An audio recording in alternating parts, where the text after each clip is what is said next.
Habang umaapaw sa budget ang mga flood control project, ang isa pang proyekto na napapakinabangan sa Cavite, kapos naman sa pondo.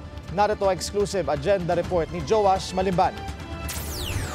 We are also challenging Congress to have a committee for stakeholders because doon namin kailangan yung presence ng Congress sa ground if there are some social issues.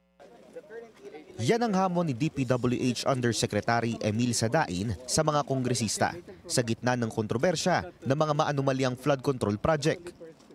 Si Yusek Sadain ang namumuno sa Unified Project Management Office ng DPWH. Ito ang opisina na humahawak ng mga flagship o high-impact projects ng pamahalaan pagdating sa infrastruktura. Ayon kay Yusek Sadain, hindi dumadaan sa kamay ng mga congressman o district engineers ang kanilang mga proyekto. Madalas kasi, katuwang ng DPWH sa mga proyektong ito ang ilang foreign companies. Eksklusibong ipinasilip ni Yusek Sadain sa Billionaire News Channel ang isa sa mga proyektong nasa ilalim ng UPMO, ang Cavite Industrial Area Flood Risk Management Project. Isang proyektong decade in the making, katuwang ang Japan International Cooperation Agency o JICA.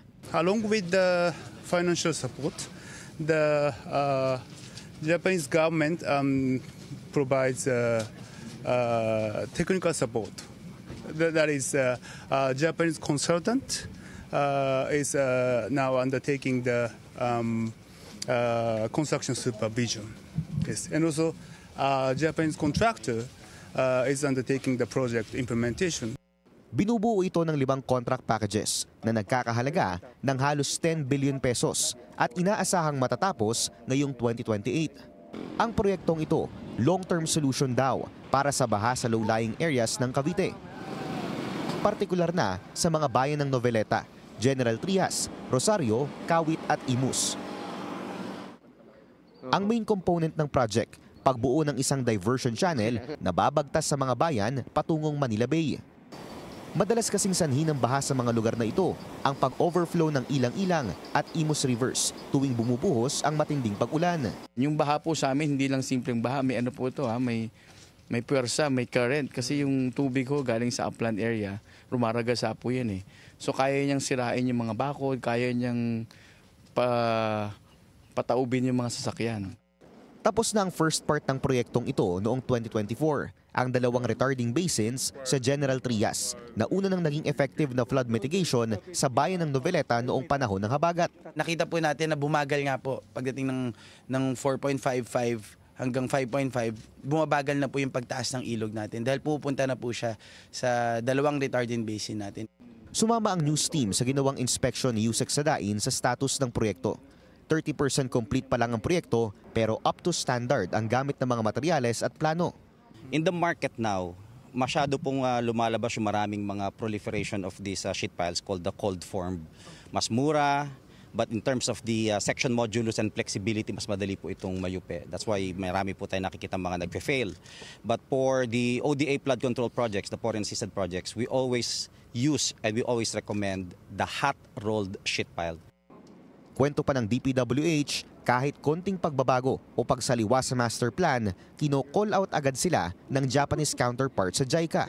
Bukod sa pagbubuo ng diversion channel, kasama rin dun sa Cavite Industrial Area Flood Risk Management ay yung improvement of Ilang-Ilang River. Kasama na dyan, kung makikita dito sa aking likuran, ay yung pagtatanggal ng mga existing revetment projects at pagpapalit ng mga mas bago at mas matibay na river wall. Sa kasalukuyan, tila problema sa budget ang pinakamalaking hamon sa UPMO ng DPWH para matapos on time ang programa. Una na kasing nasuspende ang construction nito matapos silang paglaanan ng zero budget sa Kongreso noong 2024. Noong 2022 naman, wala pang 1% sa mahigit 785 billion peso total budget ng DPWH ang nakalaan para sa kanilang opisina. Ganito rin ang kaso noong 2023 at 2% ngayong 2025.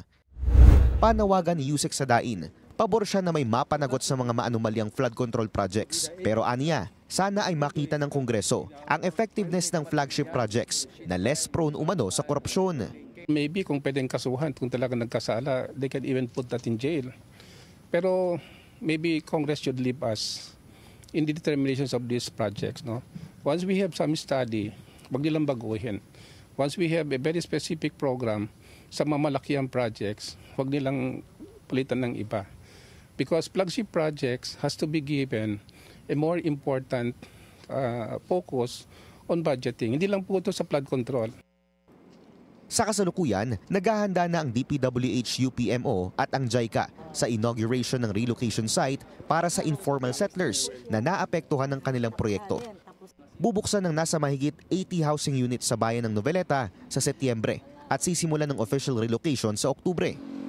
Handa na rin daw sa master plan ng mga kalsadang masasagasaan ng proyekto at kasama na sa kontrata ang construction ng 20 tulay para rito.